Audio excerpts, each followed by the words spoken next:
Hi again, everyone. If you weren't here earlier, my name is Lauren. I am on the NPA steering committee for Ward 2. So if you're still here, you're stuck in the Ward 2 NPA meeting. But I promise it'll be a great time. And it's a great time to be part of community. So I am definitely highlighting that. I'm going to pause again. Clap once if you can hear me. Clap twice if you can hear me. Okay, there. It's always it's the twice. The twice gets people. All right. So like I said, my name's Lauren. I'm on the steering committee. I am joined by my other steering committee members, Charlie, Kaysen, and where's Mark? Mark. If you are interested in joining us as your steering committee, we do have 2 spots open. Please find one of us, ask any questions. But with that, you should have an agenda on your table for what we're going to go over today. We have 3 main things. We have some representatives talking about victim services and CAIP, CAPE, or CAPE, okay, yes, I love saying acronyms, as well as some of our elected officials coming and speaking today. There is a chance that we will have our state legislators here, but there's also a chance they may not be able to make it if the session runs long. So we might end extra early, but stay tuned. All right, with that, I will open up a public forum. So if you are sharing for public forum, please share your name, your pronouns, and your street, and then you have 2 minutes max.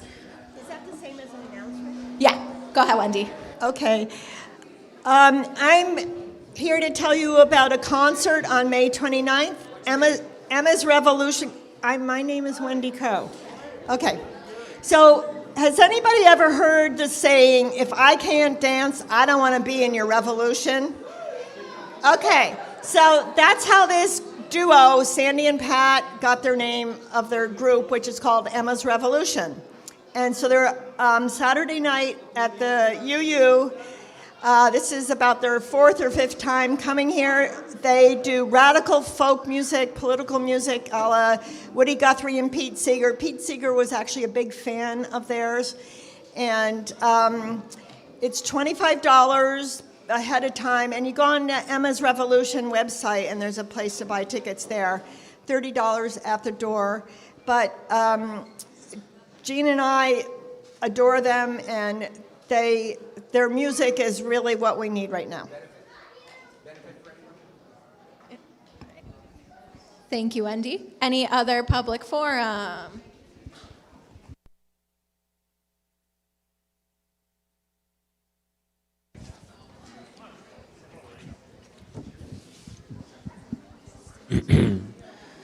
Trav Fryer, Ward 2. I've made this announcement before, and I'll make it again. We're having Repair Cafe on Saturday from 11 to 3 at 12 North Street.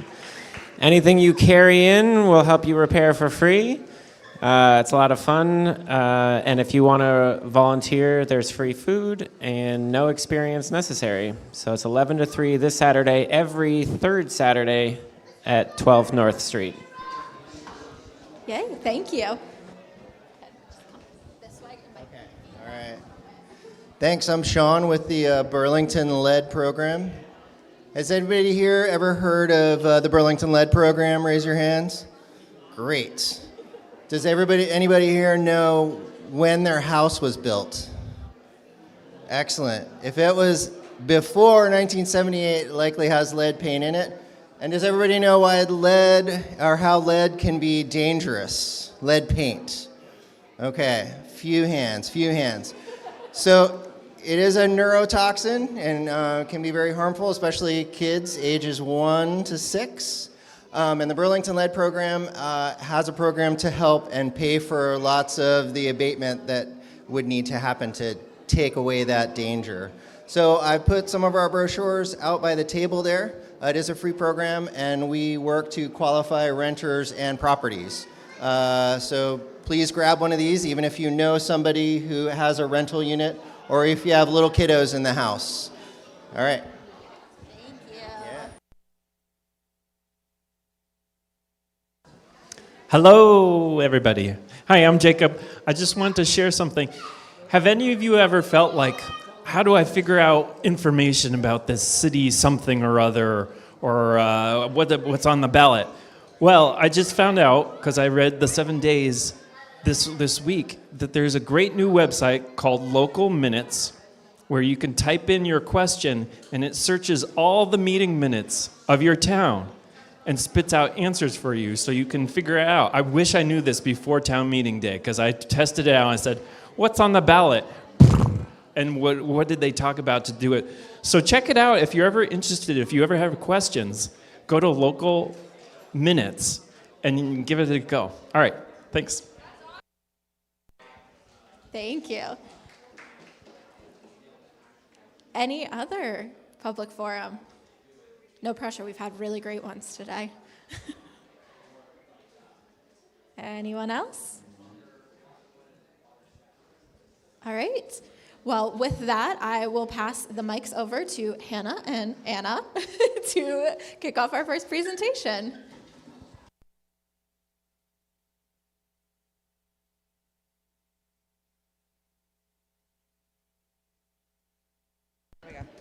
Okay. Wow.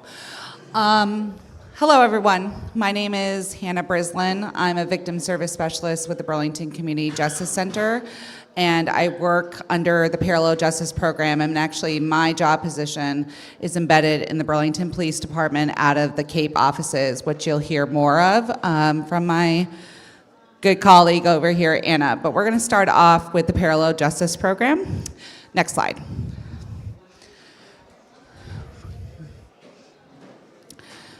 So I'm just going to kind of do a quick note on language. So you'll hear me throughout this presentation saying the word victim. Maybe I'll even say survivor. But when I am working directly with somebody, I kind of go based off of what they would prefer to be called. Because the word victim can actually have stigma attached to it, and the word survivor can actually put pressure on people to feel a certain way about where they are in their healing process. So I will sometimes shift to the words affected party or impacted party. And I also try not to say crime. I tend to say harm, because honestly, people who commit crime, most of the time, they're doing it as a result of the harm that they are experiencing or have experienced. So just a quick note on that.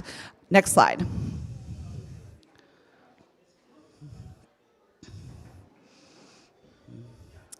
So what is the Parallel Justice Program? We provide a variety of services to people, and I want to make it very clear that people do not need to file a police report to receive services from the Parallel Justice Program. They can be direct referrals either through other organizations or just come to me directly. I actually have some cards I'm going to leave on this chair here, so people can just grab them and pass them around and honestly reach out to me directly. We provide a lot of emotional support, a lot of validation. People, as we know in our culture, gaslight themselves as well as each other. And so a lot of what I do is provide validation to people. We provide resources, referrals, ranging from therapists to somatic healing options like pelvic PT, deep tissue massage. We also provide system advocacy and accompaniment. That can look like me accompanying somebody during a police interview or me accompanying somebody to a court hearing. And we also, obviously, because we do live in an area that is very diverse, we have interpreter services, whether phone, in person, including email. And then we have a very small but pretty heavily used victims fund, which we use for many different reasons, from replacing slash tires to honestly helping people kind of get back on their feet with getting groceries if they are down on funds as a result of the crime that was committed and the harm that was caused. We also use restorative approaches basically to everything at the CJC, but including in our work. I am working more and more on developing healing circles for people, on doing a restorative surrogacy program, and basically what that means is that we can bring somebody in to sit in as a surrogate, as like the person that has caused the harm or even the person that has been harmed, to bring some sort of restorative process together if both parties are not willing to come together in that moment, just to bring some closure to each side. Next slide. So we also do the Parallel Justice Commission. Myself and my colleague Lauren Monaco Eddings are the co-chairs for this commission. This commission consists of myself and Lauren, multiple leaders of other organizations such as Steps End Domestic Violence, Hope Works. We have people coming from different divisions of the state of Vermont, and Sarah George, State's Attorney's Office, is also a part of it, and we are currently filling some more positions on there. What we do is we do a lot of advocacy work. We identify a lot of areas where there's gaps in supporting victims of crime.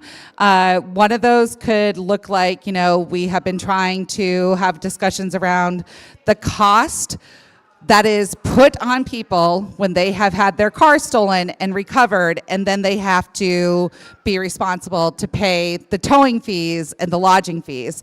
So we've actually been doing a lot of work with state representatives to try to address that issue, because it is an issue and it's actually a pretty common issue.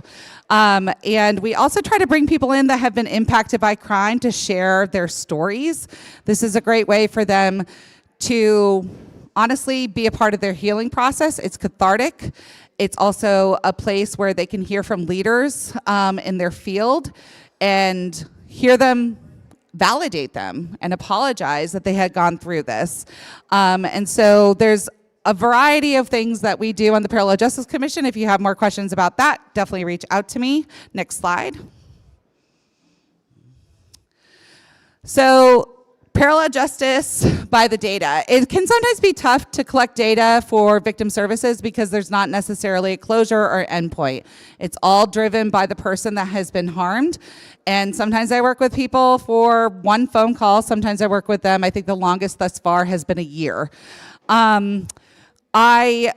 What we have done is we have worked with and reached out to 2,186 for fiscal year 24 and provided support to 314.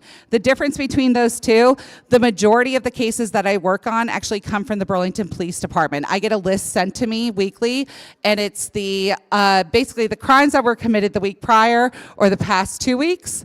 Sometimes that can be 100 people. I will reach out to them. Those crimes are ranging from bike theft to simple assault, aggravated assault, stalking, threatening behavior, and try to touch base with them. Some people don't want to talk. Some people are fine and they don't need services. Some people just need a phone call for me to talk through next steps, like example, fraud, the next steps of contacting your banking institutions and how to, like, maybe their wallet was stolen, how to replace their IDs, how to replace their green cards, all of those things, and that could be one phone call. Some people need it more long-term for months, and that's where we collect it in the 314. I also just want to point out for bragging rights, because Lauren and myself work really hard. Last year we won the Community Engagement Award for the Center for Crime Victim Services. Thank you.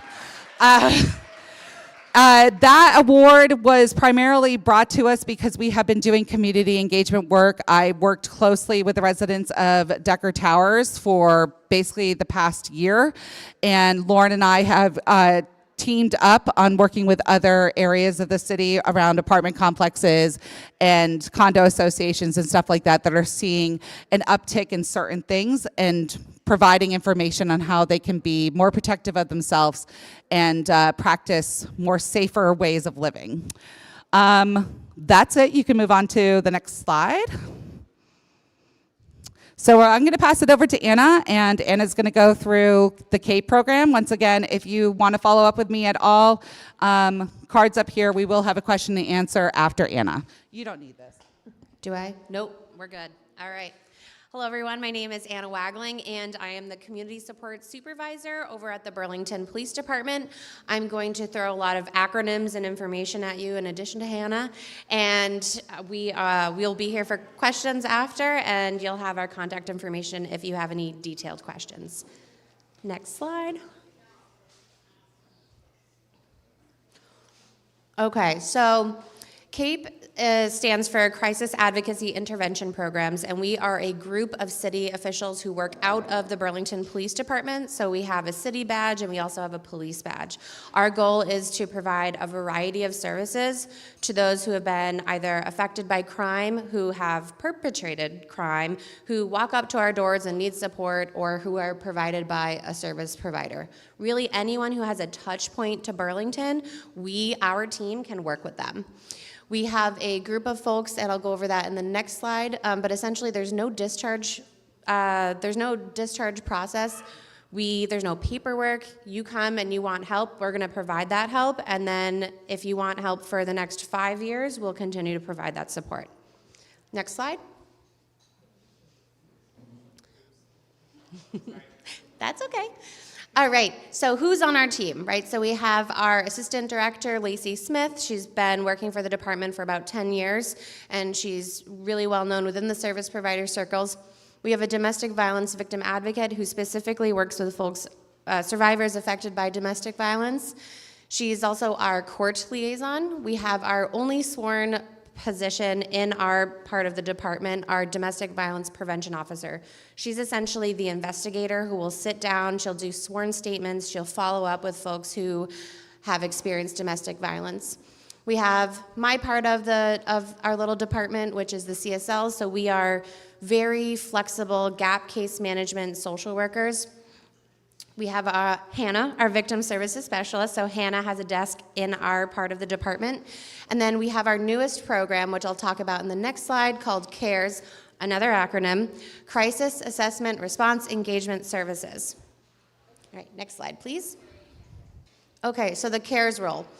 Essentially, this is a partnership with the Department of Mental Health, and the goal is to either go out on scene or get referrals from service providers, be in the community, and support folks specifically with mental health and substance use needs. And the staff who are in this team, they're both clinicians, so they're licensed social workers, they're not licensed social workers yet. They're working toward licensure, and they can do screenings and assessments. They can process any type of trauma, and they can provide that ongoing clinical support until longer supports are identified. So that's our newest program, which is exciting. So you'll see more of that.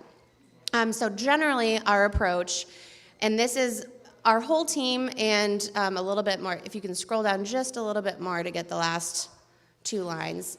So we have a proactive and we have a reactive approach. So the proactive approach is we do things like this. We go to community meetings, we show face, we are a new program. We've only been around for about 3 years. We do a lot of outreach and intentional outreach and a police term, foot patrol. But we will walk downtown, we'll go to the encampments, we will find people in the deepest parts of the woods in Burlington and offer services. And that might, again, be a listening ear. That might be they need hand warmers. That might be, actually, I really want to get connected to housing services, or I really want to go to the clinic. All right, hop in the car. We're going to go take care of all of this. And then provider referrals. So we work really closely with Hannah's team.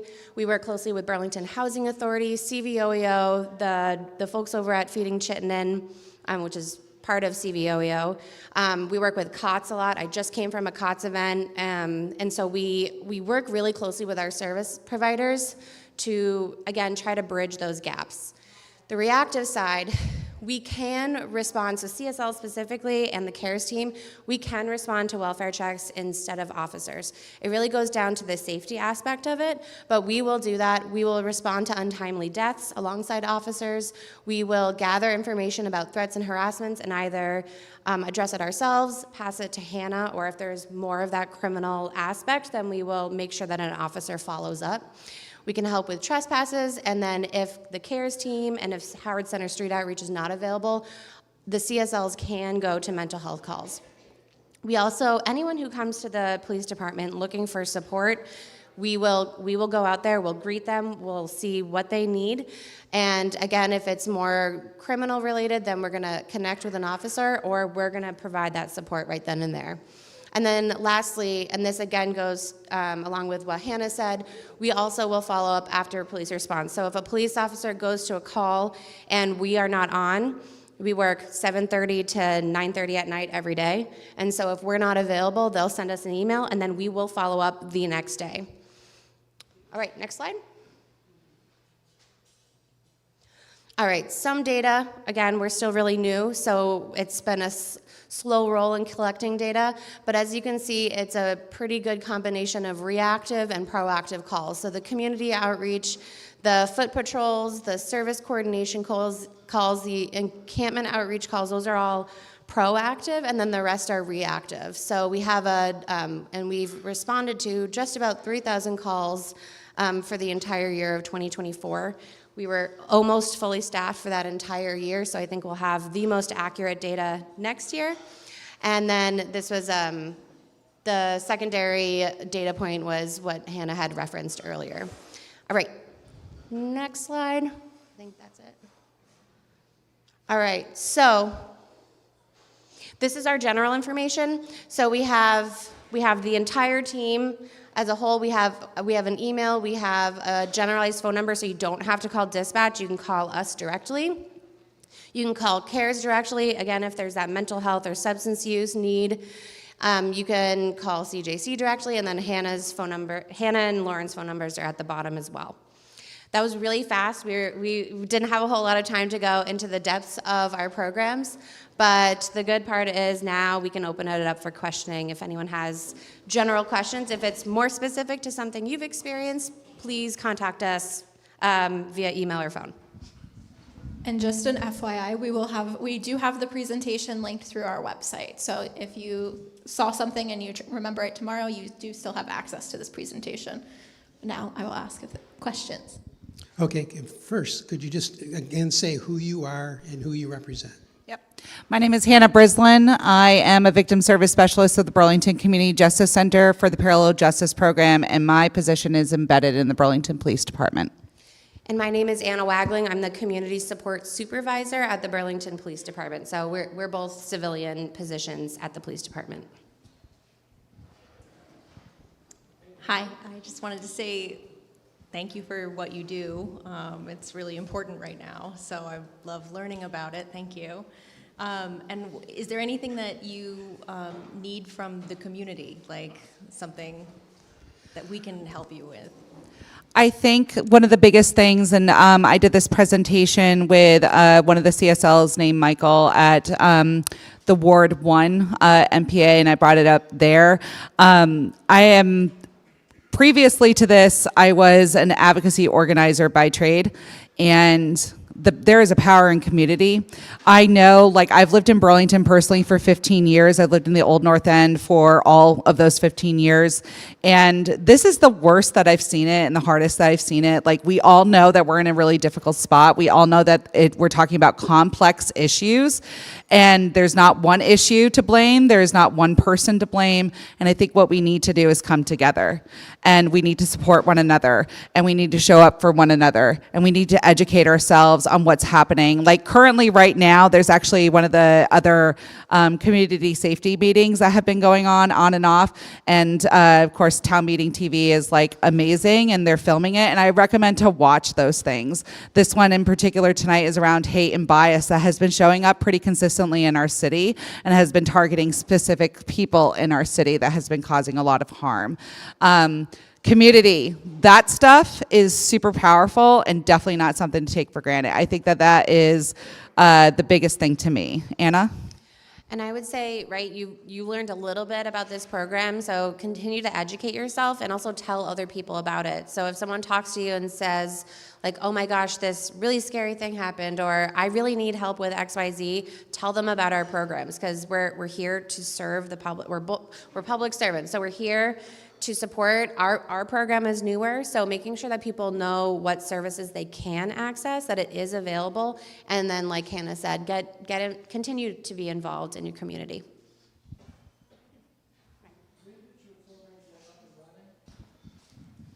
So my program, Parallel Justice, actually started in 2003. It went into the Burlington Police Department in 2006.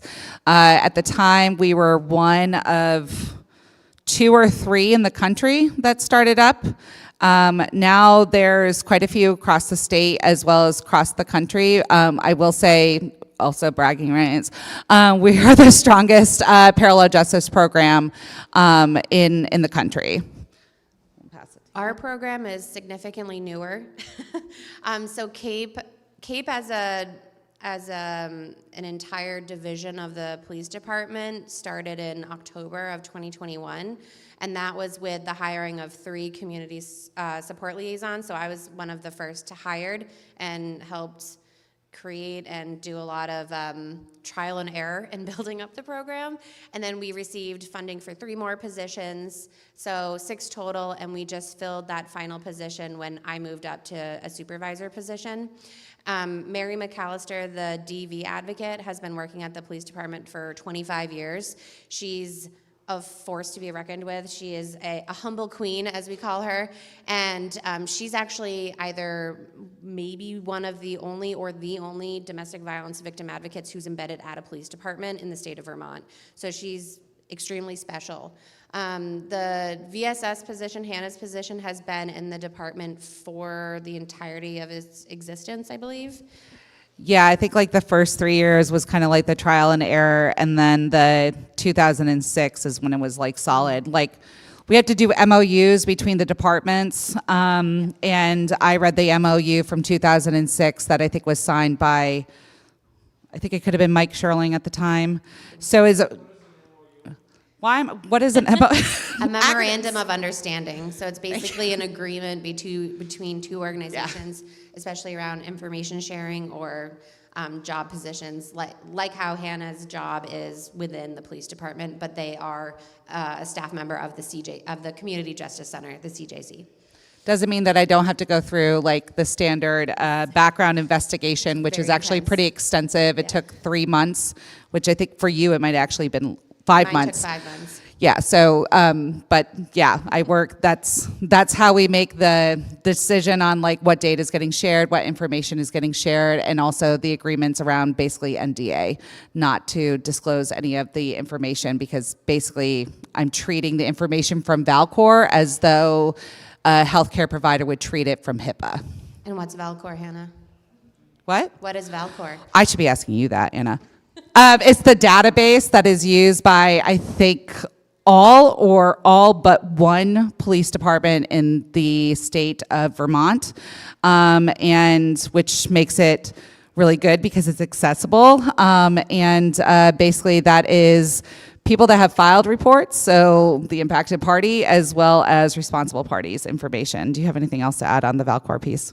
Yeah, so it's, like Hannah said, it's an online database. It's a CAD system, so it's like what fire departments use, or other police departments use, and it's how we collect all of the information. So if a call comes into dispatch, whether it's 911 or directly to the Burlington Police Department, an incident number is generated in Valcor, and that's where all of the information goes. The dispatch notes, the responding officers, or the responding social workers, the involved parties, whether victim, perpetrator, witness, et cetera, and then and then additional information, and that's all within the Valcor system. So it's nice that I could look up if I'm working with someone and I wanted to see, they referenced a crime that had happened a few years ago. I could look in Valcor and see what that was and get more accurate information. We also have to go through a lot of training for that and a lot of security background, a lot of clearances to be able to access that information. What are community members supposed to do that don't trust the Burlington Police Department? I wouldn't call the police for any reason, and you all work there, so to me, you're just cop adjacent. So my position, I have no requirements to or obligation to speak to police officers.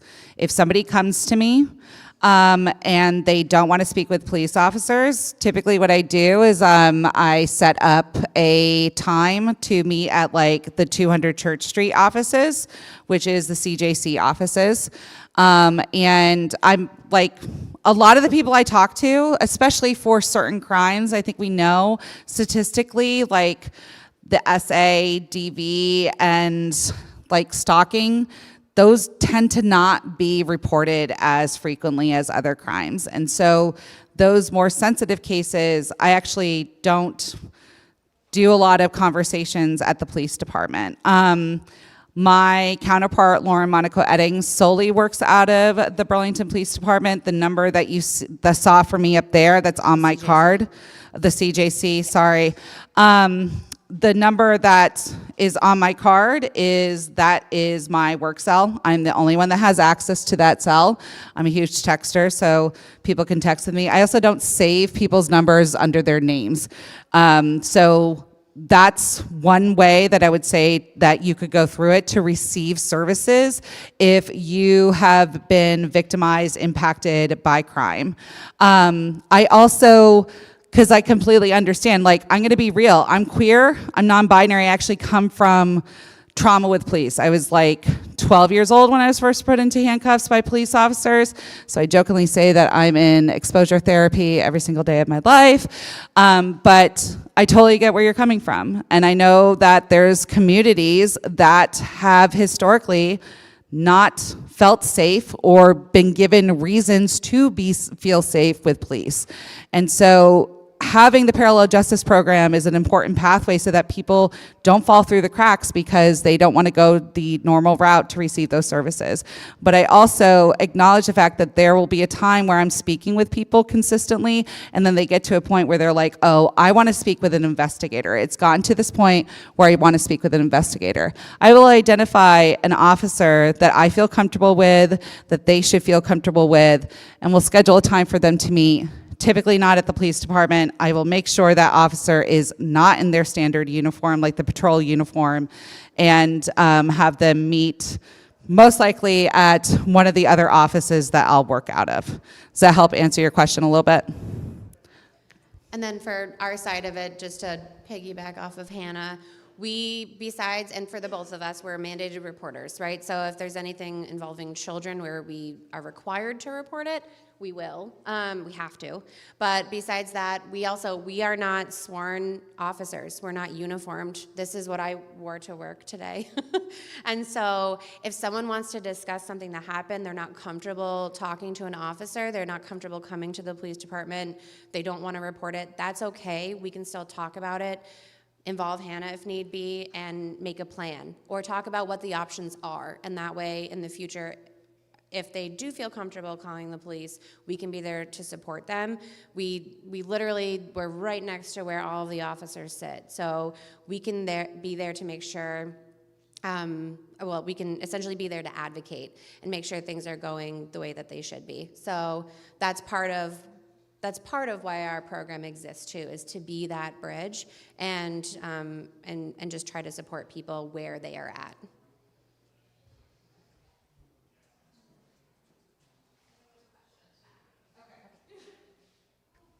I was going to make a plug. I believe I went through your program in the early 2000s after getting arrested during a critical mass bicycle protest.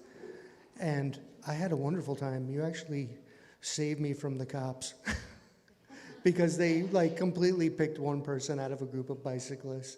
They arrested me, and then instead of going to court, I went through a different program, and I believe it was yours. And you had me write a pamphlet about bicycle safety, and were really nice and super supportive, and you sort of redirected the complete negative energy from that cop. It was very beneficial. Thanks. I appreciate that.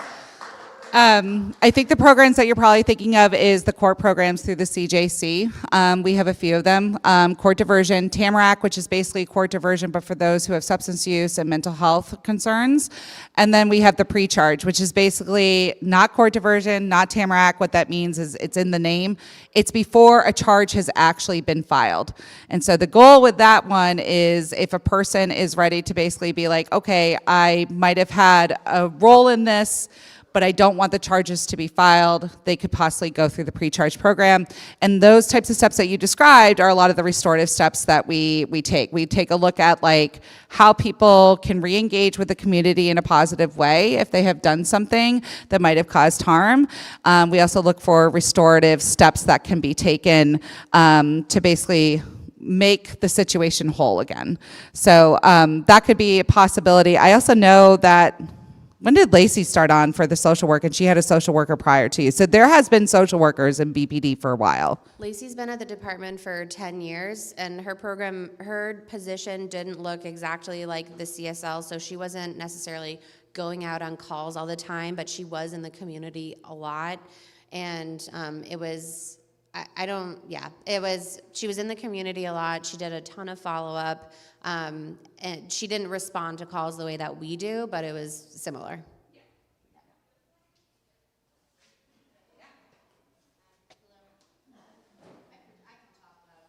Hello? Okay. Hi, Moira.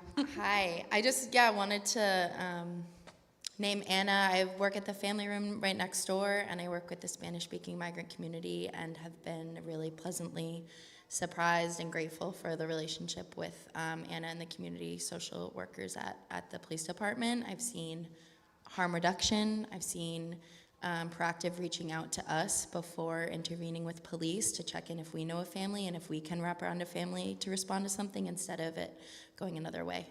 So really appreciative. Thank you. Any other questions? Yep, Mila.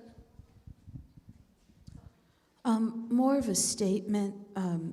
Mila Grant, I'm the Central District City Councilor, and I previously served as a police commissioner for just under 3 years. So this is fantastic to see you here. I'm always talking about more public engagement, and I think what we've built here is really special. When we take a look at the CAPE program in its entirety, there was at times I don't want to say a controversial, but there were some disagreements in the community with regards to where the CSL should be. Should they be budgeted? Should they actually be at the police department? Because we were trying to have something different that people could engage in and feel safe, to points that were made earlier with regards to those in our community that distrust police.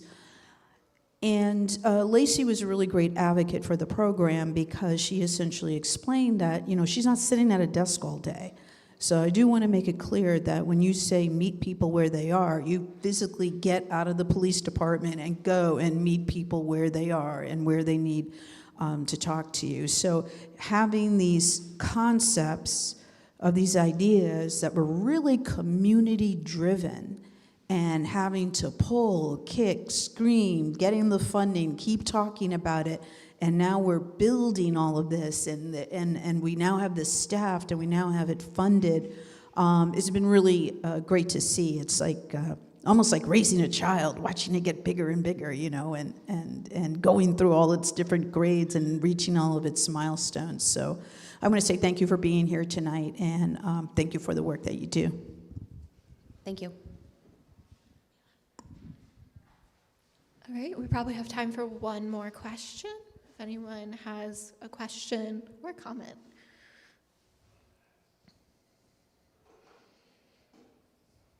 All right, that's the 8 seconds of silence rule that I go by. Thank you, Hannah. Thank you, Anna. Thank you. Great presentation.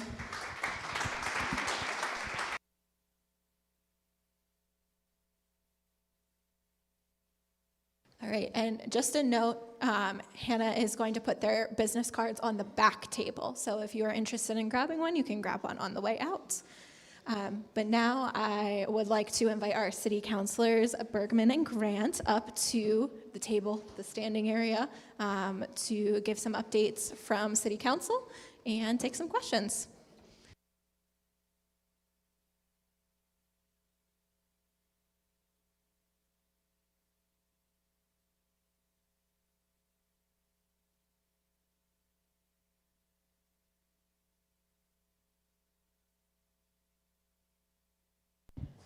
Good evening. Happy to be here, and I'm taking it day by day. That's the answer I give everyone. If you know, you know. If you don't and you have questions, let me know. First thing I want to talk about is community safety issues, and definitely shout out to the CAPE team for their presentation. It's great to see. I want to remind everyone the next public safety meeting is going to be next Thursday night from 5:30 to 7 p.m. We usually do these meetings remotely. When you go to the City of Burlington's website and you click on agenda, you can just go to 320, and this should be posted by Monday afternoon at the latest, and it'll give you the link for Zoom. And at any time, if you can't attend live, you can watch it at a later time. I want to remind people that during the Public Safety Committee, we do have a public forum. We do, depending on what people want to talk about or ask, we don't stick to 2 minutes. We do give people more time if they want it. And it is a place to talk about things that you might be experiencing in the community that you feel are affecting your sense of safety or quality of life. Sometimes we hear from people saying they don't really have a place to do that. So I'm just giving you a reminder that at that public forum, we take these type of, for lack of a better word, testimonials. People decide if they want to be on or off camera. People decide if they want to use their full names or not. But if they just want to make sure that we're aware of something, and of course, at any time you can email us to make us aware of situations in your immediate community. We get out there a lot, but we can't be everywhere. So sometimes people alert us to things that are going on. With regards to the previously mentioned community safety forum, yes, that was tonight as well at the same time, but it is filmed by Town Meeting TV. So we do recommend that you watch it later at your convenience, as well as watching the others. These forums are really, really informative about a lot of things that are affecting our community and our sense of safety and quality of life. When you go to the city's website, you click on government, and then Mayor Emma Mulvaney-Stanek, and there'll be links to things like when she's doing her next public meetups, press releases that she's done, a public safety guide, as well as links to the community forum. Town Meeting TV has created a page for the mayor with her press conferences and also those community forums. With regards to Chief Burke, just another couple of weeks, and he will be starting on March 24th. So we do want to make sure to give him some breathing room. When Mayor Mulvaney-Stanek first took office, people were disappointed that everything wasn't fixed in a week. So we want to give Chief Burke that same grace and room to breathe while he takes on a very difficult job, but is more than qualified to do so. I want to reiterate, we do need to come together during these times, and mutual aid is more important than it's ever been. So if you have anything extra that you can, squeeze out to donate to mutual aid organizations in our community, to organizations helping people who are unhoused. And sometimes that can just be your time. If you can give like a couple of hours to the food shelf or other organizations, that would definitely make a big difference. And the last thing I will talk about, because I assume you'll talk about budget. We'll both be talking about, okay.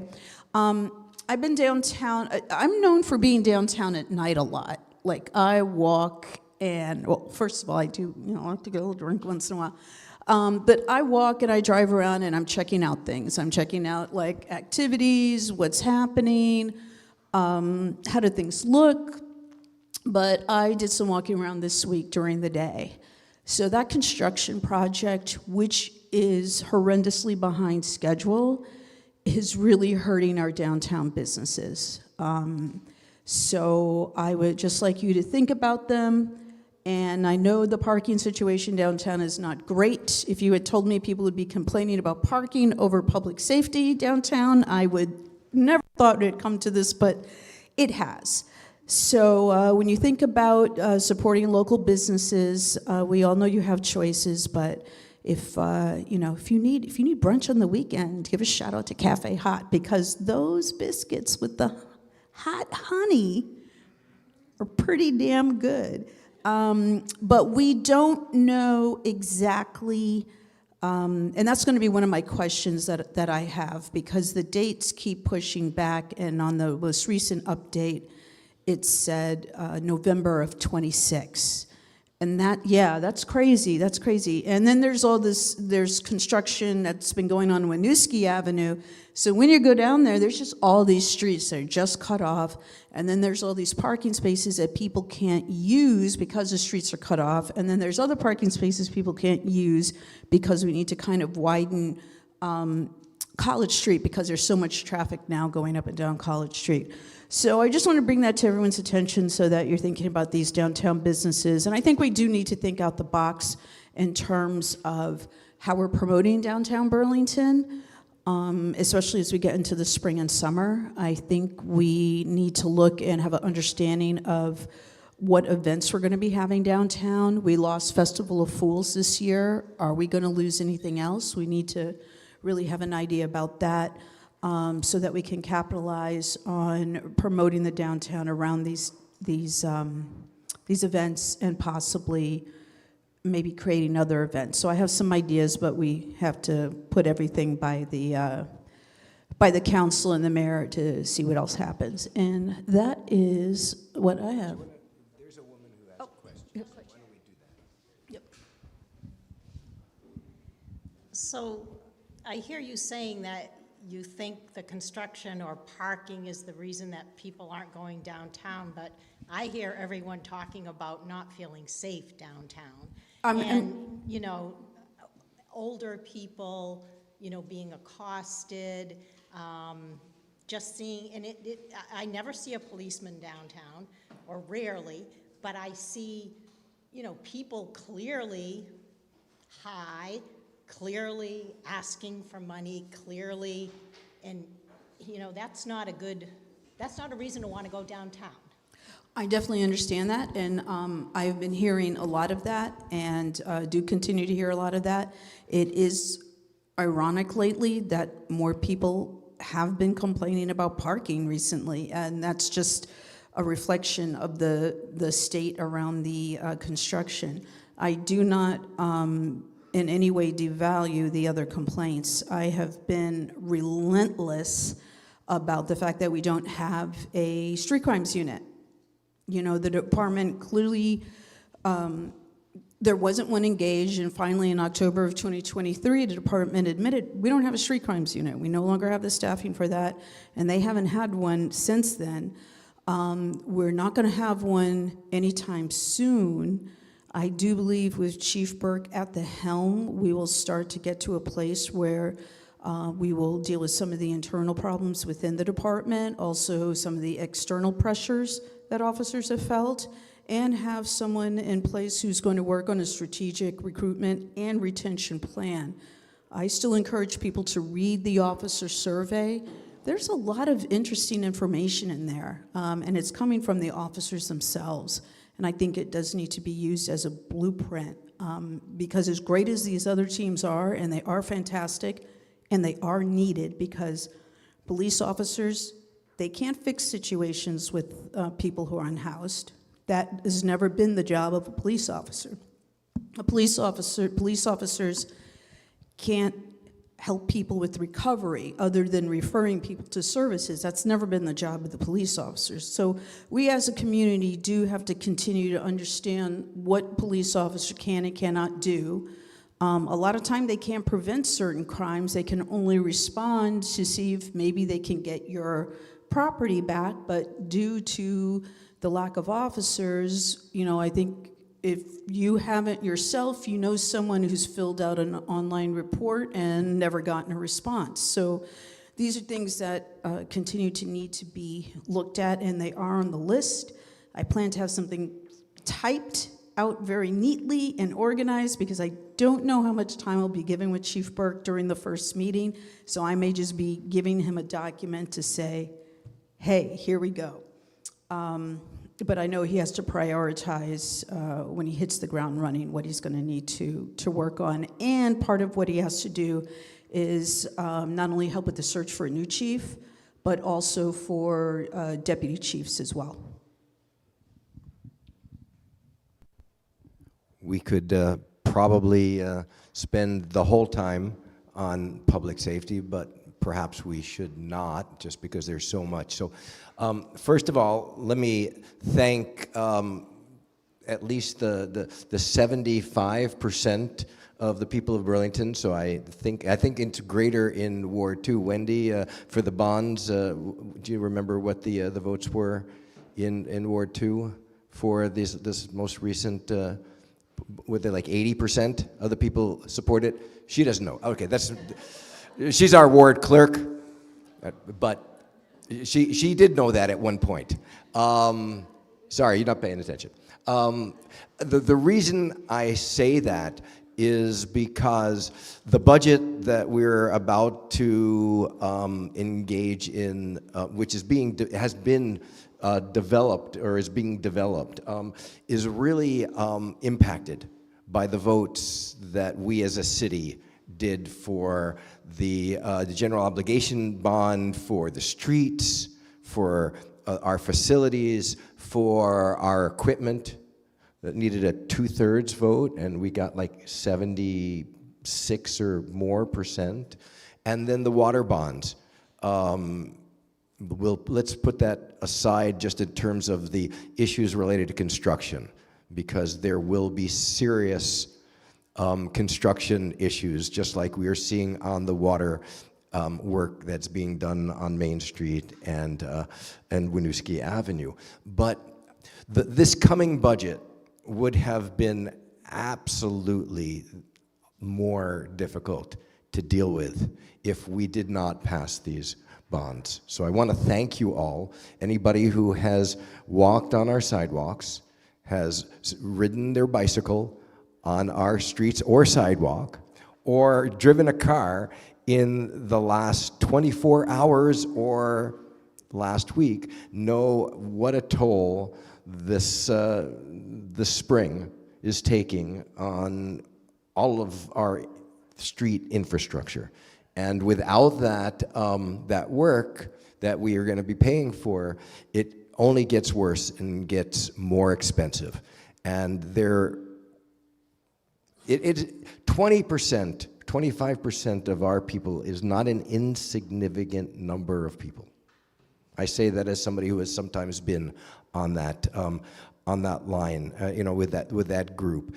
But the idea that we can defer that maintenance, after having done the vetting, and it will somehow be more affordable, I think is a giant mistake. The English National Health Service has proven that austerity kills across the board. And so that we've got to invest, and we've done that, and it is a credit at a time where there is a slash and burn happening across the country that we did not take that. So now the question is, what do we do with the upcoming budget? Because our taxes, which are about 30% of the tax bill, the rest of it is a school education tax, is created by the budget that we will have to adopt by June 30th. And we are going to have a really long meeting on the 24th of this month. So not this coming Monday, but in 2 Mondays, the City Council will be taking, among other things, we're going to get the first review of the mayor's budget for the next year. It's something to pay attention to. There are some, I believe, like those who said, well, we can't afford to fix the streets, we can't afford these bonds, who are going to say, cut.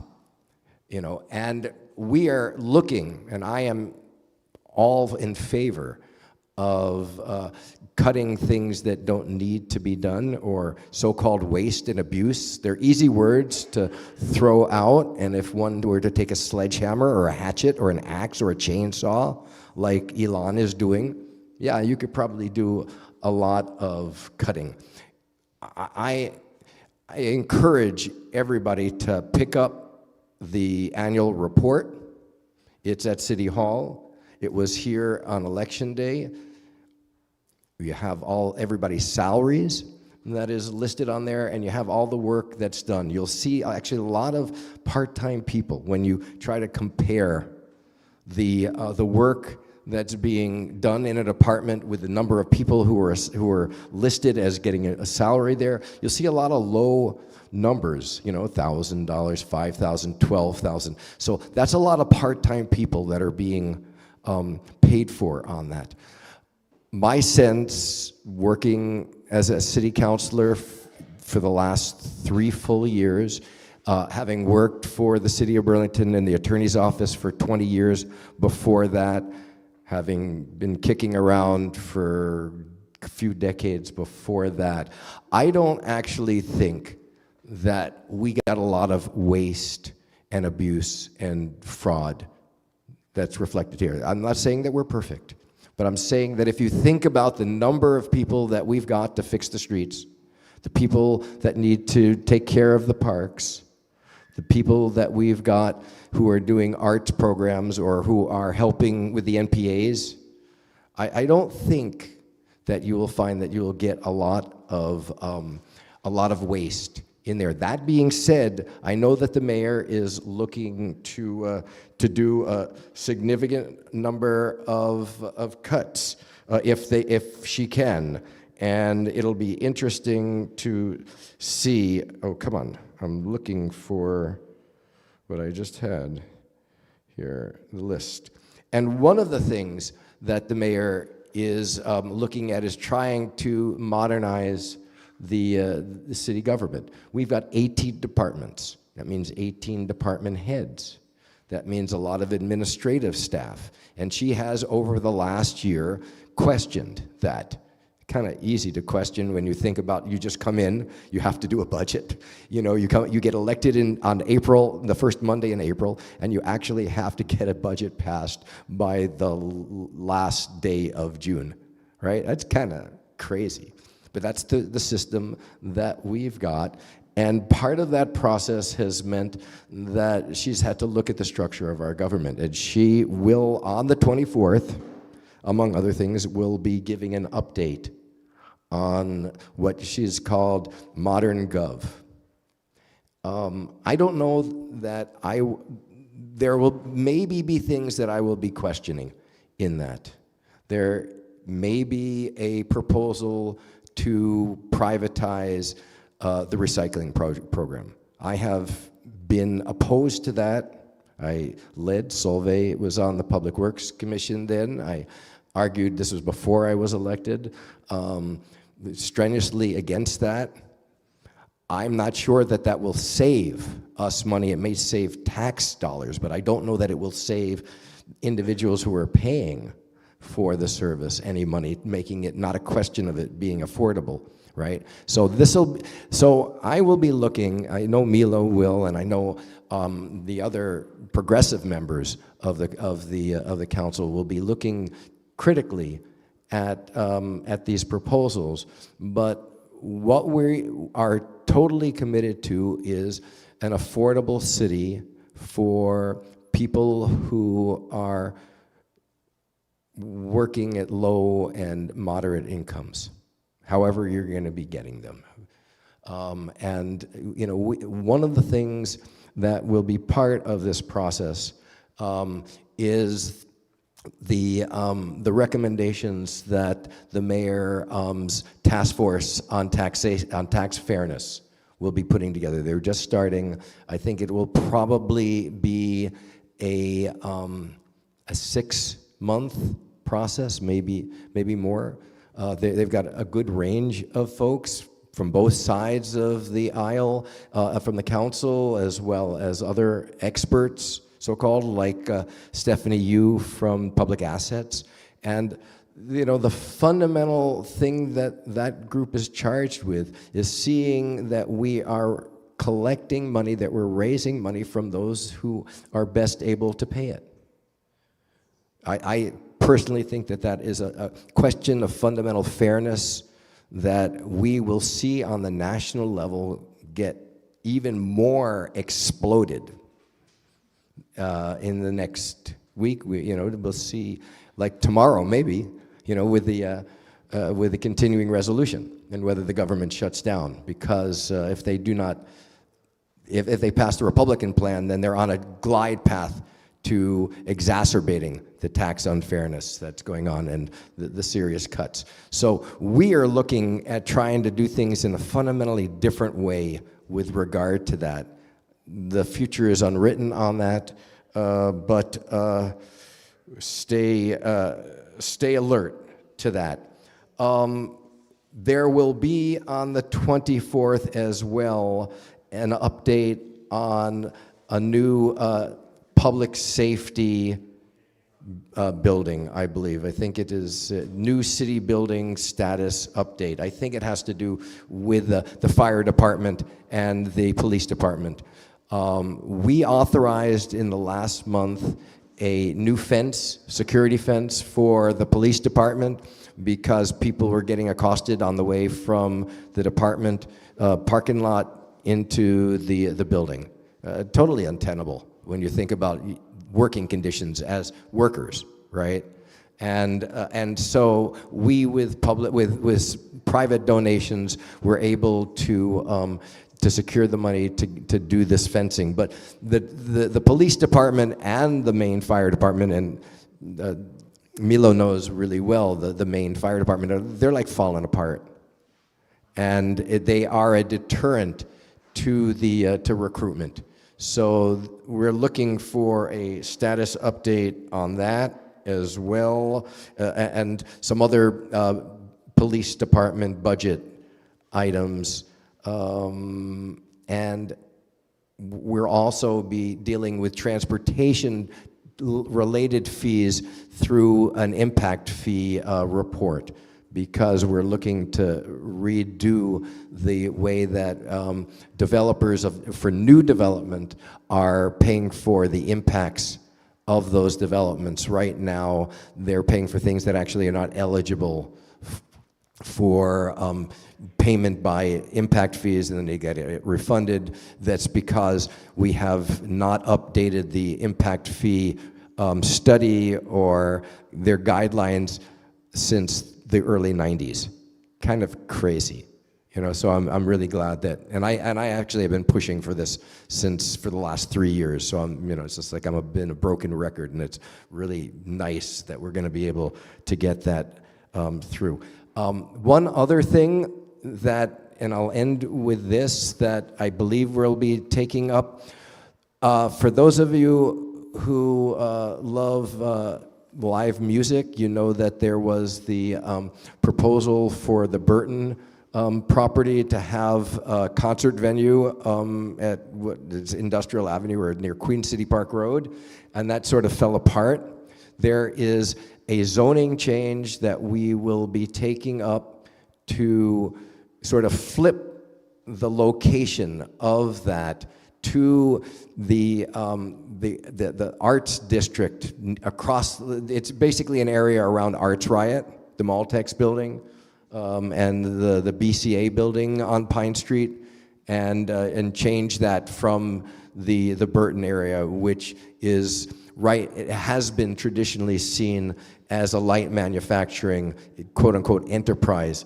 district, and we don't have very many of those. In the old days, there were a lot of different small manufacturing. The city was more balanced in terms of its economic development, and we've gotten skewed, and we need, in my estimation, to be protecting places for small manufacturing firms. So there is a proposal for there to be an entertainment venue site in that area. One big issue, just think about it, if we were to have such a thing in our area, and you might think, well, okay, we get a huge concert and then people from like everywhere come because it could be a great show, right? And rightfully so. But the impact on neighborhoods in terms of parking, in terms of noise, is something, and then the traffic in and out of town is something that is important. And I have mentioned here for now years, the concept of transportation demand management, shuttles, and remote parking. And so this is part of the idea, so that everybody doesn't have to like just get and park, drive down to Pine Street, and then decide, oh, I think I'm going to park on Marble Avenue, and all those people, and then I'm going to be happy after my concert is over, and I'm going to be hooting and hollering into their neighborhoods, right? Which, you know, we live in the old North End, and we are used to noise. But, you know, at a certain point, you want to say, okay, let's see if we can do this right. And so that is what we're talking about, and that should be coming up for an adoption on the on Monday the 24th. And I know that it's going to be a really long meeting, so I've missed a lot of things that are there. Some of the public safety stuff will probably be as painful as it has been over the last like 3 months, because the other side has not really attempted to work with us, and we have been complaining about that. But we'll see how this all shakes out, and that's a long report for me, so I'm sorry and thanks. All right, we have a few minutes for questions.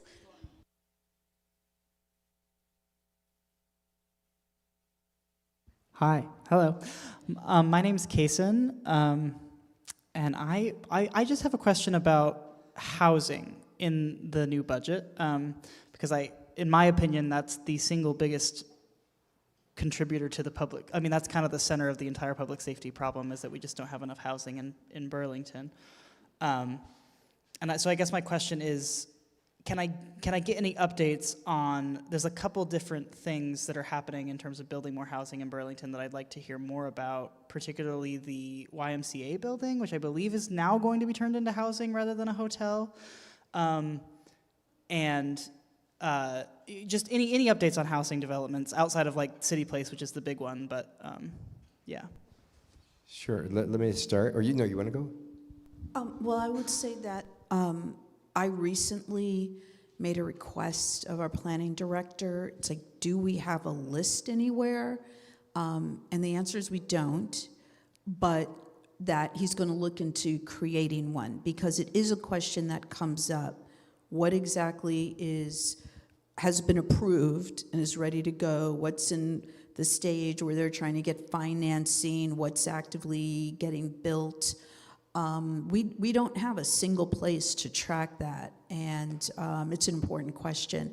I will say regarding the old YMCA building, that's changed hands 3 times. So there was a company that brought it to do boutique hotels, then COVID happened. And so when COVID happened, that shut down all the projects across the city, across the country. When things started reopening again, they decided the numbers didn't make sense, and they sold it to a different company that was going to do a hotel. And then they found out that there might need to be soil remediation, and they're like, what? We have no idea what that is. What are you talking about? So then they ended up going over to the pit. So that they're now part of the second building that's going to be a hotel now in the pit, and then they sold it to the last group of owners who have it now, I believe, and they want to do housing, and they want to do mixed units in terms of not just, we see a lot of buildings where it's only studio or 1 bedrooms. They're talking 2, 3 bedrooms, maybe a couple of 4 bedrooms, just to try something different. I haven't heard an update on that for a while, so maybe we can find that out. So I know that they are cleaning up the inside. I mean, there's a lot of work to take it out, so you've seen crews that are there at the old Y. We passed a resolution last month that called for a study to double the amount of money in the Affordable Housing Trust Fund. So my sense is that housing for rich people is not going to solve our housing crisis. And in fact, you look at the demographics, you see an influx in more wealthy people, and we need to have social housing here, people, where people can afford the rents and they're consistent, they're affordable for long periods of time. And we do that through the Housing Trust Fund, so we've passed that. We'll see what kind of ideas are coming up there. It may be that the only lever that we've got, absent charter change, is to increase the Affordable Housing Trust Fund tax. That is part of the idea, but we, again, even for that, have talked about it in terms of it being based on, trying to raise funds with a bias towards the ability to pay. So we've got that. The bonds that we passed for water actually are absolutely essential to the development of the South End, right? Right across from what was the GE building, right? For those who are like old, yeah, and in that parking lot, and that in combination with some state legislation around tax increment financing around projects is really, well, the state legislation is really important because, first of all, without the bond, we would not have had the capacity to do that because we are close to capacity. So you cannot build 1,200 more apartments in that area without expanding the wastewater and the stormwater. So we did our part. Now the question is how do they pay for it? And we've built into that system some flexibility to deal with that, but we really do need a more creative financing so that the developers themselves can be able to do that, because this is not going to be done through the Burlington Housing Authority or through some other public agency. So, and we don't own we own a very small parcel. We do own a parcel there. So that is a priority of the administration, priority of the City Council to get that change on the state level. And I think that even the governor is supportive of it, because housing, at least in verbal stuff, is a nonpartisan issue. So you've got that. We are also promoting a tenant's right of first refusal on the sale of buildings.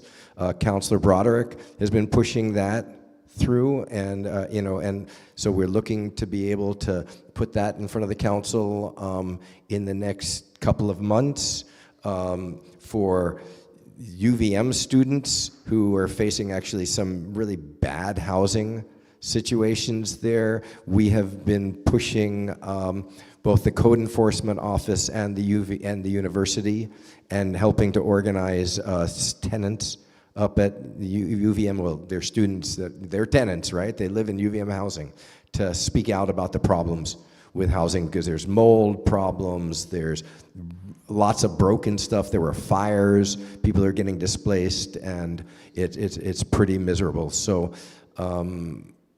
and we have passed the neighborhood code in the last period of time. So we've done that, and we the last thing I'll just say on this is we have pushed to change the zoning on the location of emergency shelters, and we've gotten pushback from the Democratic caucus to limit the spaces where they can be in. Basically, they're wanting them to be in the Old North End, which is fine. I mean, we will. I mean, from my standpoint, it's fine.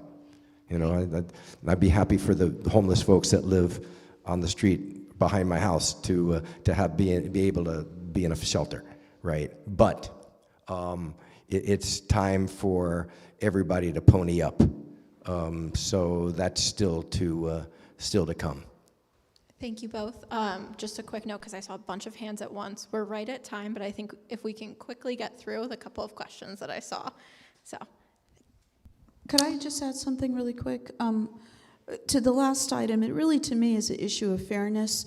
When you look at the map of where all the services are provided in the city, it is heavily in the Central District, Wards 2 and 3. We're going to have the Overdose Prevention Center. We just opened another low barrier shelter. We are doing more than our part. So the idea to put something in place that says, yeah, you can't have any more shelters in RL, residential low, or RM, residential medium. So none of the outer wards, only in the inner wards. That's a huge equity issue. And for me, it's a matter of decency as well. These ideas that are coming out are just really, for me, I consider them to be indecent, and I consider them to be cruel. And I'd like everyone to be watching these meetings. These things that are coming out are really disturbing. They are putting a lot of pressure on our service providers who are working very, very hard, and the burnout is high. And this is just something we really need to be thinking about, as well as the community safety issues. They are not running, they post things as late as they possibly can in order to meet open meeting law. They don't talk to any of us. They're not talking to the mayor. And they are treating the mayor terribly, so disrespectful. I think we need to be looking at this and seeing this and asking them to do better. Thank you.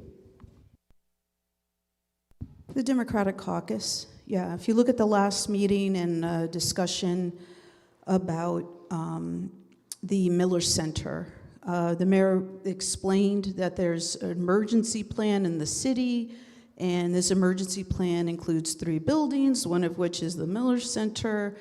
And after explaining that and saying if we want to look to change that in the future, what needs to be done, it was as if she didn't say it at all, and she continued to be verbally attacked. It was very regretful. Thank you. Hi, I'm Steve. Wow, that's loud.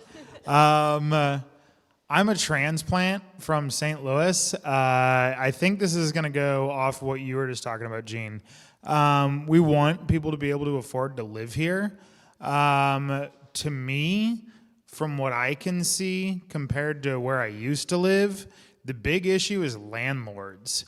And like, what can we do to rein landlords in? Because you hear so many stories about people, like, their rent just skyrockets. And then, like, not only that, the condition of apartments when people move in is absolute garbage. And like, it just seems like if you want Burlington to be affordable, one of the first steps should have to be to rein in landlords and what they can get away with. Yeah. So one of the charter changes that we just passed has to be passed through the legislature and signed by the governor, or the legislature has to override a veto, has to do with giving the city the authority to, by ordinance, set the notice period for rent hikes or evictions, or if you're going to leave your apartment as a tenant. And we are more protective of tenants in Burlington than the rest of the state, but we basically call for 60-day notice. And in this housing environment, it's ridiculous. You cannot, if you get a notice, a 60-day notice, or you get your lease runs out, you know, and they start to renew at a certain point, it makes no sense at all. So we are looking to, I think we've got to have the legislature pass that, but assuming that it does, then we'll be looking to adopt an ordinance to effectuate greater protections for the people who are most vulnerable, and those are tenants, because they're the people that need to find the housing, right? And who are having the hardest time to find the housing because it doesn't exist. So you need to have the time. So that is one thing. The second thing relates to the condition of apartments. And it's really collectively, we have got to do, both tenants and the city, we're going to leave the landlords out because they should be doing it without any prompting, do a better job of making sure that our minimum housing code is enforced. And that is both of our jobs. So for tenants, that requires people to be speaking up, particularly when you're moving in and documenting the issues and calling code enforcement. And then for code enforcement, it means really keeping a pressure on that department, right? A pressure that asks them, that requires them, that demands that they use the full range of tools, including fines, including bringing landlords to court, you know, and charging them criminally, which is what the law says, for violation of the minimum housing code. Because I have to tell you, it should not only be Gene Bergman, city attorney, who brings a landlord into court and tries to prosecute them for violations of the minimum housing code. And yet, I was the only one for the last 25 years who did that, right? And it's crazy. People did not bring that, and then they could. Oh, absolutely, right? I did it, right? I did that. Soon Kwan was facing 7 years and $43,000 in fines because he refused to fix his place. And while the judge, I think wrongly, threw out my case because he said I didn't have the authority to do it, and I think he was wrong that I wasn't allowed to appeal it, it did actually make him fix the things and sell the building, right? And held him accountable. So they need to be doing that. And I can help, Milo can help, but we need people who are calling in and complaining and seeing that their conditions are addressed. I just had a meeting, I won't go into the where for confidentiality and sort of the details of it, but we had a situation, we have, I think, up until just about now, where if say your apartment upstairs is leaking into yours, and you have a person with some mental issues, and they won't let the landlord in to fix the problem, turn off the water, for example, like, if you don't exactly know the protocol and how to deal with it, that thing is going to leak for a weekend. And I just worked with the code enforcement director to come up with a system, and we're going to make that more widely known. But we've got to do it. It's crazy. It's absolutely crazy. Well, as I said on the Saturday morning, right, to the landlord, well, as I said to the voicemail to the landlord, and you can go in there, and then I have to fight with the landlord, about this whole process, and their property person rightfully was scared about their safety, and we could not get a police officer, or at least the police department was not helpful, but there was no system there. So part of what that did by having me involved was say to then the code enforcement person, we have to have a systemic change. This is not acceptable regardless. And Bill Ward, to his credit, agreed, and we've got something at least set up, but we'll see how it works out in practice. But it's an example of people, have to organize. Nothing comes without the organization of the people demanding change. And we get a chance to be part of that process, but don't rely on the politicians. Don't rely on me, don't rely on Milo. Work with us, drag us, sometimes kicking and screaming into it. And together we can make that change. I will also say that students are really upset. They're upset about housing conditions on campus and off campus. There's definitely a movement trying to educate students. They often end up with some of the worst housing because they're just so grateful to be able to find something. So there is a movement right now to encourage students to report bad conditions.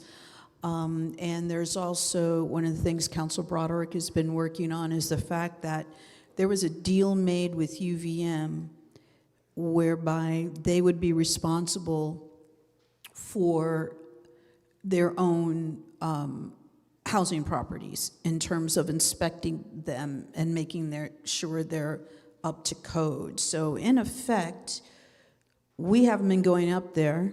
They were supposed to be giving us reports, and we don't have them. So we're trying to see what we can do to apply that pressure. But as Jean mentioned earlier, issues with mold, broken furniture, Harris Millis. The youth up there have been talking about the fact they've been dealing with this silverfish infestation for months, and things like that. All right, that puts us at a little overtime, but that's okay. Great questions, and thank you, counselors, for coming. I will always add in their contact information is on our website, in our agendas. Please reach out to them. Thank you both. So now the last item on our agenda, we are joined right now by at least 2 state representatives. So in person, we have Representative Kowinski, and online, we have Representative Duke. Yeah.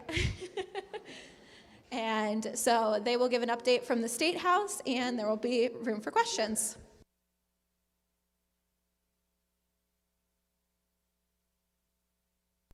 All right. Woo.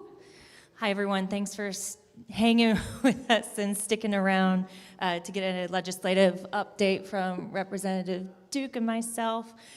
So again, everyone, I'm Jill Krowinski. I represent the Old North End in downtown Burlington, and I'm also currently serving as the Speaker of the House.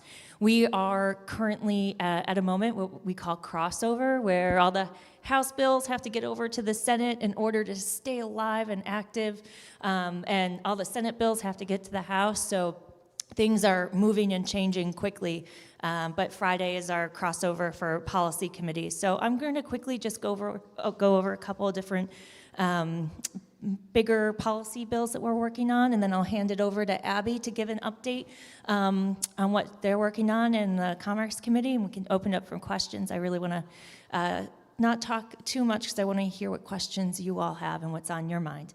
The big issue right now that we are focused on is the Budget Adjustment Act. And so the bill just went to the governor today, and we're anticipating that he is going to veto it. My deep concern over this is that we have included 99% of what the governor has asked for. And this includes funding for really critical things like the Vermont Veterans Home, flood recovery efforts, and very importantly, financial support for emergency housing. And then we have some additional funding for housing as well. The governor said that he wants to veto it because of the funding for emergency housing, and I just want to say we're talking only about $1.8 million in this budget, which is a tiny, tiny fraction. And so we're really frustrated and disappointed, and we'll see what his veto message says. But we are not going to back down on this issue. It's very critical, and I know it's important to Burlington as well. So stay tuned for that. We are continuing our work on public education and how we fund it. I want to thank our Burlington School board members for all their hard work on the school budget, and I'm really proud that it passed. We want to make sure that our kids are getting the best education at a price that we can afford, and so we are working on some major transformational policies around public education, how it's delivered, and how we pay for it. And so that's going to be an ongoing conversation, and I will post updates as that conversation and that policy work develops. We've been hearing a lot of testimony in the community, in the committees, but are now going to start pivoting to making some decisions. And so want to make sure that you are all aware and part of that conversation and getting feedback as it happens. I will say, I know we are all feeling the stress and anxiety of what is happening in Washington, D.C. right now and the impacts that it has and will have on our state. Just to put it in perspective for you, our state budget has roughly 39% funded by federal funds, our state budget. So just to put that in context for you of how critical it is for us in Vermont and the federal support that we get, and a lot of that is around healthcare, Medicaid. And so we are keeping a close eye on that, and we're just thinking of and monitoring other ways that some of the executive orders and other things coming out of Washington impact us. Like, for example, we're already seeing our Canadian friends saying we're not coming to visit your state anymore. And so those tourism dollars that we rely a lot on are going to impact our local communities and our small businesses. We're monitoring what is happening with our migrant workers. We have protections in the law right now. We're making sure that those continue to work. So again, it's a really tough time to govern with the chaos coming out of Washington. But I assure you that we're doing everything we can to make sure that the protections we have in place are doing its job, and if not, we will pass more. But I really just want to flag for you all the seriousness of the funding that we get, and if we lose that, it will really force us to make some tough decisions. And so we are all feeling that stress. I heard Jean mention the charter change around just cause eviction. I think you all saw and know. Oh, that's that one. So we will have to do a temperature check on that one. But the just cause eviction one, we do not have the votes to override the governor on, unfortunately. And a lot of the efforts that we have around charters, they used to be less political, but now in this environment, in the past, people respected the local charter changes more, and it's just become a more political environment, and that's not the case. So we'll do temp checks on the charters to see what's doable, but our numbers are such that we don't have the numbers to override the governor's veto. So that's a really tough, difficult place to be in, but we'll continue to do what we can there. Lastly, I just want to let you know that in my frustration with not getting more media coverage on what we're working on at the State House, I've started a podcast called State of the House. So hop on my social media handles to look at that. We want to just make sure that what we're doing, people are hearing about, and the efforts around public safety and healthcare, public education. We have those topics up there. And then my staff has started a series called What the Hill, Vermont Edition, where they talk through how a bill becomes a law and just what crossover is. And it's just a way to just say in plain English without the legislative jargon how the building works. And it's another just great fun tool for folks. So with that, I will turn it over to Abby. I'm like looking at you at the screen. Hi, Abby. Hi. Thanks, Jill. So my name is Abby Duke. I am the rep for Chittenden 17 is the name of the district, which is the west side of Park Street over to the lake. That's the part of Ward 2 that it is. Jill knows everything because she's the Speaker of the House. I know a lot about what's happening on my committee, which is the Committee on Commerce and Economic Development. So the way the House works is everybody is on, there's 150 members and everybody is on one committee. And we spend a lot of time in that committee really working hard on the bills that Jill refers to those committees. So my committee, I'd say the two things I want to talk about that we've been working on that I think are the most impactful is issues around housing. In particular, I know there was some discussion just a few minutes ago about infrastructure development to help support housing in Burlington. I think on the committee, we are unanimously agree that the most important way to drive economic development and prosperity in our state is to help more housing come online, especially middle housing for middle income and lower income families and individuals. So there's a important there's a housing bill in the House. There's also a housing bill that is in the Senate that they should be passing out tomorrow. And a portion of that will be coming to our committee, where we're working on what is basically it's basically a project, a smaller version of tax increment financing, which is basically will allow a developer to use future tax revenue to help finance infrastructure development. So infrastructure that ultimately will be owned by the public, whether it's wastewater systems, stormwater systems, water systems, roads, sidewalks, that kind of thing. And so that should, knock on wood, that certainly the governor has indicated he supports it. I think that there's a lot of bipartisan support, and that will help. Instead of just having the giant TIF districts, if people know what those are, we in Burlington, we can have much smaller ones that are project oriented to help build housing. Another important thing we're working on is workforce development, and specifically, somebody who came to our committee put it really well, I think, is that we are a state that is program rich and systems poor. So there's tremendous number of really great programs to help with workforce development. But until recently, there hasn't really been, the systems kind of linking everything up haven't been very strong. So we're working hard on improving that. And a piece of that is, I'm going to, give me a week and I'm really going to know even more, which is our part of education reform that we're working on is related to career and technical education, which is obviously very tightly linked to workforce development and helping create, helping our young people enter great professions and have great futures and build the workforce of the future. So we're working on that. So there's this comprehensive education reform happening, and that's the piece. And it's going to be informed, obviously, with all the other elements of that reform. But I'm really excited to learn even more. We've been working on it, but next week I think we're pretty much spending the whole week on it.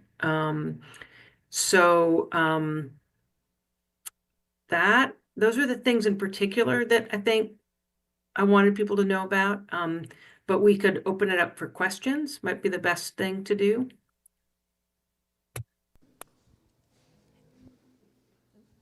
Any questions?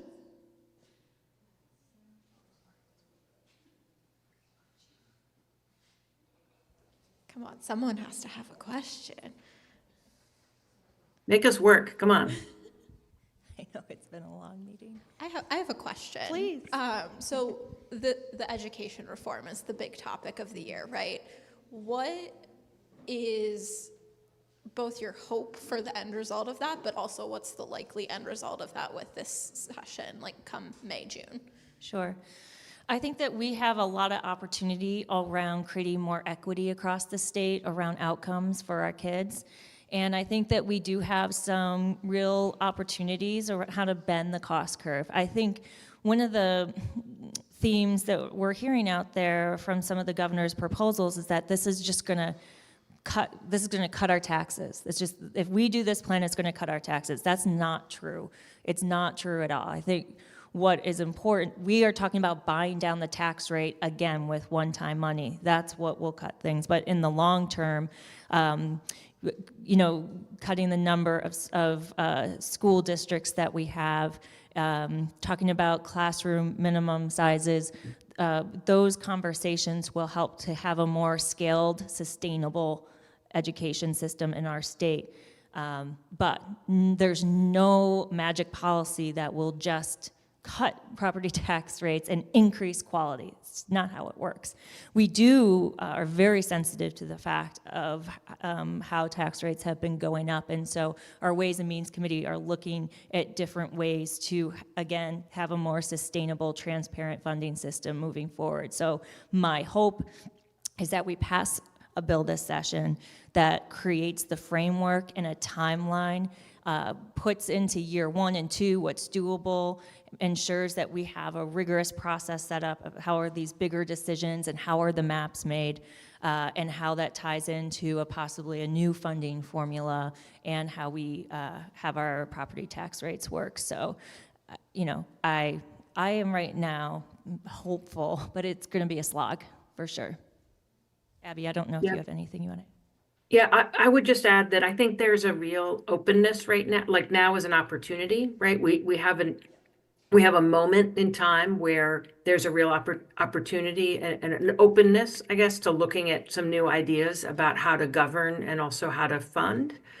And we are keeping at the focus on the students, right? On outcomes, on equity, and also looking at how do we're a state of 650,000 people, and we have, I know the most now about the CTE structure, and we have 17 technical schools around the state and 3 different governance models, and just this tremendous, the calendars aren't the same. There's all kinds of, some of them are very strong and provide tremendous opportunities, and some of them aren't. So, now is an opportunity to, I think, not only build a more efficient system, a better system that provides better education for our students, but also is more efficient and is governed in a more consistent way, I guess. And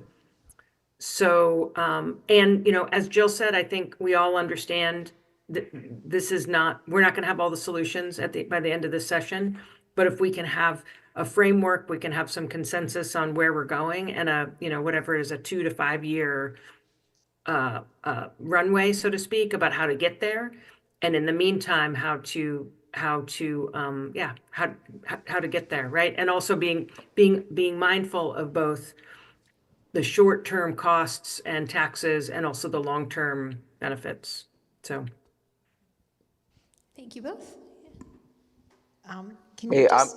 This is Representative Brian Sheena. I got here late, but I do have something to say to that question. Great.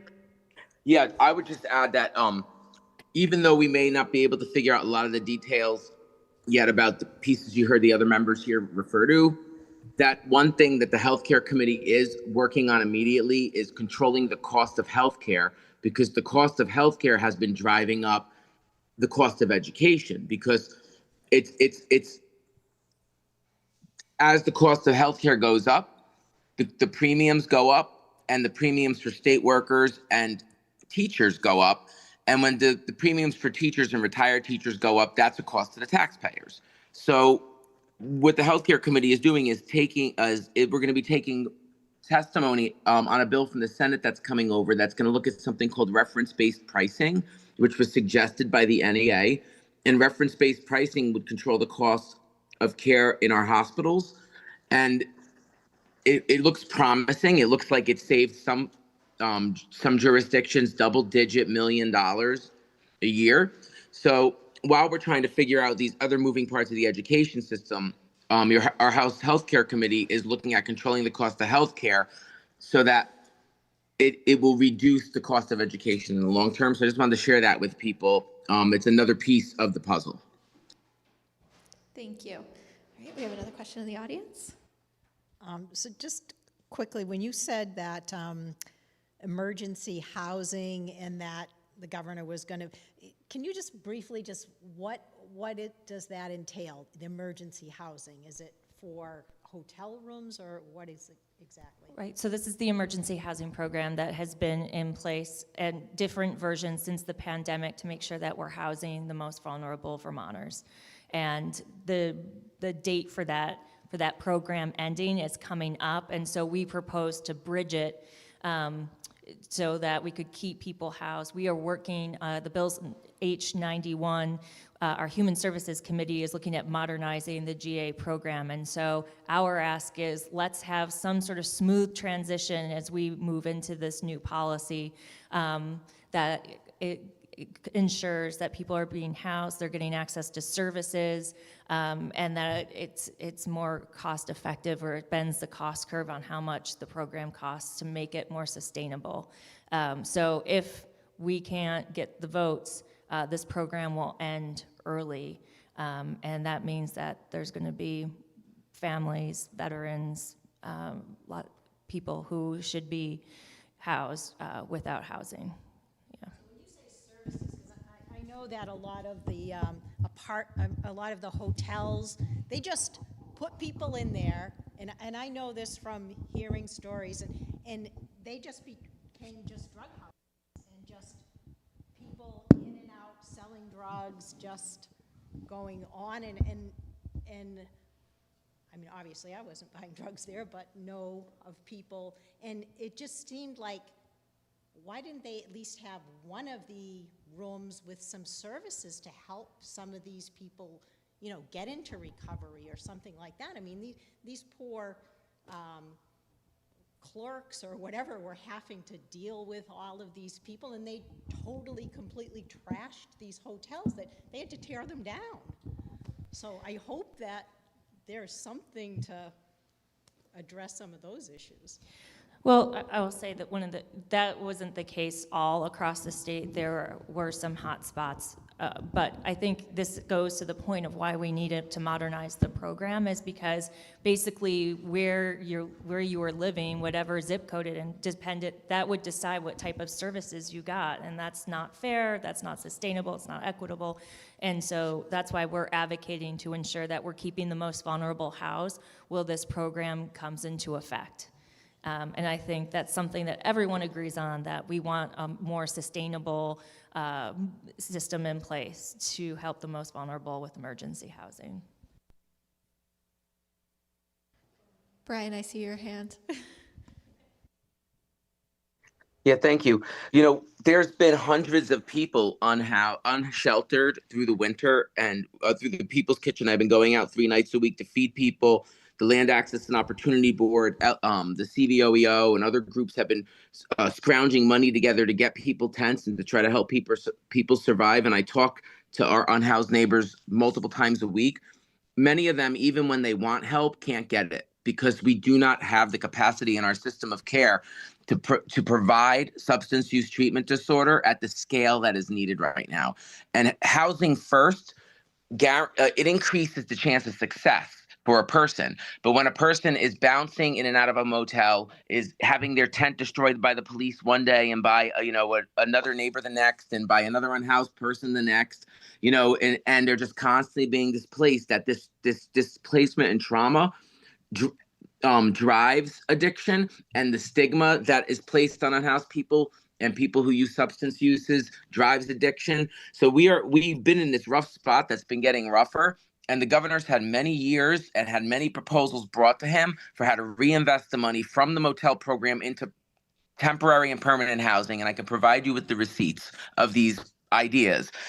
He has refused them and spread misinformation and highlighted the negative aspects of the program and undermine the legislature's efforts over and over again to try to come up with a solution. So now here we are again facing a mass eviction. We can see 1,000 people on the streets. Where are they going to go? Where did they go before? Our neighborhood and our city is going to bear the brunt of this. And it's hard to not feel, for me, personal, like it's intentional at this point. When I asked that we build affordable housing and for unhoused people, and they joke, we'll build it and we'll send them to your neighborhood. And then they didn't build the housing, but evict them from the motels, and they come to my neighborhood. So I feel like we've been stuck in this traumatic loop here, and there have been solutions that aren't happening. And that being said, I did meet with the AHS, the Agency of Human Services Policy Director today, and it sounds like there's there's consideration being given to expanding treatment options and shelter options. But this is not going to happen until after July 1st. So it just feels irresponsible fiscally and morally to me to kick people to the streets because without a plan in place again. And so I just wanted to share, that people should be prepared that if this goes through, that we are going to see it in the Old North End. We're going to see the impact. And it's painful for all of us to have to witness human suffering at this scale. And I want to acknowledge to all the neighbors how hard it is to have to deal with this. So thank you. Thank you. So what Brian said times 1,000. Looking at this over the last few years has been heartbreaking. The way we've abandoned those among us who are the most vulnerable is shameful. It's heartbreaking. If you've never emailed the governor's office, please do so.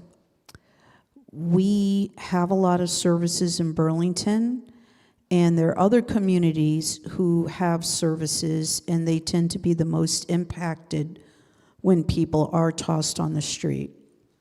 And there's no real nice way to put it. People are thrown out into the street. So we have to be very careful about how we don't want to be stigmatizing people. There is, as it was just said, there have been some hot spots, but that is not all of the programs. People did cycle out of those programs. There's also the myth that people think it's been the same people in the programs the whole time, and that's not true. People were working with service agencies. They were cycling out. They were not cycling out as fast as possible because, one, if they qualified for vouchers, those vouchers were no longer covering the cost of rent because the cost of rent continued to increase exponentially. And then the other issue was just the lack of not only affordable housing, but low-cost affordable housing. So that had people who were stuck, and they were working. There were people who were working in the program with families. And then we have a number of people that are disabled, severe health issues, and these are people who are being dumped in our community. I mean, that is what's happening. And the last thing I'll say is, a lot of people don't realize the numbers. At one point, we had a count of 350 people unhoused living in our community. This did not include people in shelters. This did not include people who might have been couch surfing. These were people who had no housing, which is why we started seeing the huge number of tents on green spaces, in the parks, because we had that many people in our community. Now, I think it's come down, but we're still looking at unprecedented numbers. We've never seen these numbers, and it was in a large part of the program not having a plan to scale down in a humane way. Thank you.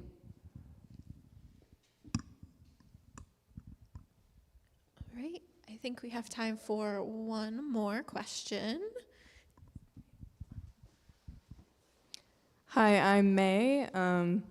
First, I just wanted to say thank you so much for doing this advocacy work for our beloved homeless neighbors. Just wondering if there's anything that we can do as constituents to help you put pressure around this issue. Thank you. Thank you so much for that. Yes, so you can reach out to the governor's office and ask him, even if he vetoes it and you call after he vetoes it, it's still important because there will be another bill, there will be another budget adjustment. And so I strongly encourage you, all of you, if you can call the governor's office. The number is 828-3333. 828-3333. As many messages as we can get to his office, the better. That's going to be really important. I think here in Burlington. I don't want to speak for all the reps, but I think we are locked arms on this issue, and think it's really important that we fund it. And so if you have friends who live outside of Burlington, to ask them to reach out to their reps and their senators to ask them to support this, that would be really helpful too. Just a quick note, Shawnee. The ACLU Vermont posted on their Instagram that you can follow a link and message the governor, and it literally takes like 45 seconds. So if calling people is not your thing, at all millennials with anxiety, yeah, you can send this message and it's quicker and you don't have to talk to anyone. That's awesome. Thank you so much for sharing that resource. So ACLU, everyone, thanks. And if people want to help with direct action, we do not have enough resources to provide for people as they're being evicted from the motels. So if you want to help out with the People's Kitchen or Food Not Cops or other local mutual aid groups, you can reach out to me if you can't track that down yourselves. But time helps, money helps, cooking helps. If we see this mass eviction, we're going to need to mobilize locally at a scale we haven't yet. So I just want to put that out there. I recognize some people in the room who already help out. So, but for anyone else out there, so I just wanted to throw that out there too. But right now, let's all, try to get the governor to see the light. All right. I think we are going to end it there. And just a note on that last question, I know Kaysen has recorded the governor's phone number and also has linked to the ACLU pre-form fill that takes less than 45 seconds. Can also second that. I did it earlier. Thank you, Representative Kowinski, Representative Sina, and Representative Duke for your time, your advocacy. Thank you all for coming tonight. So one last thing before we finish up, we have our door prize, which is some lovely prints, and I think there were stickers too. They might be at the bottom of this pile. So I'm going to pull a name. Hopefully they are still here. Ansley? You've won recently, right? Yes. Well, congratulations. It is your lucky day. Thank you all for coming. We are meeting here again in a month, so we will see you there.